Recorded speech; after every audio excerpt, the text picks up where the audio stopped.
Hi friend, చూడండి బాగుంది కదా జలపాతం. ఈ జలపాతం తారాబు గ్రామం, పెదబేలు మండలం, అల్లూరి సీతారామరాజు డిస్టిక్లో ఉంది.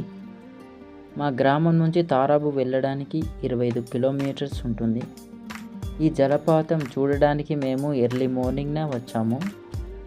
చూడండి ఫ్రెండ్స్, పెద్ద పెద్ద బండరాయిలు ఉన్నాయి, చాలా జాగ్రత్తగా ఎక్కాలి. అందుకే ఎక్కడానికి నిచ్చెన కూడా తారాబు గ్రామస్తులు తయారు చేశారు.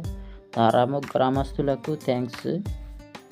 ఇక్కడ వచ్చిన తర్వాత చాలా బాగా ఎంజాయ్ చేసాము. చల్లటి గాలి జల్లులతో అలా వాటర్ కింది పడుతుంటే కింది నుంచి చూస్తుంటే చాలా బాగుంటుంది ఫ్రెండ్స్. ఇక్కడ రావాలంటే కొంచెం కష్టంగానే ఉంటుంది, కానీ ఇలాంటి జలపాతం చూడడానికి తప్పదు. మరి రిస్క్ మాత్రం చేయాల్సిందే, చేయడం మాత్రం తప్పదు. మీరు కూడా వచ్చి చూడండి ఫ్రెండ్స్. ఇంకెన్నాళ్ళు ఇంట్లోనే ఉంటారు, బయటికి వచ్చి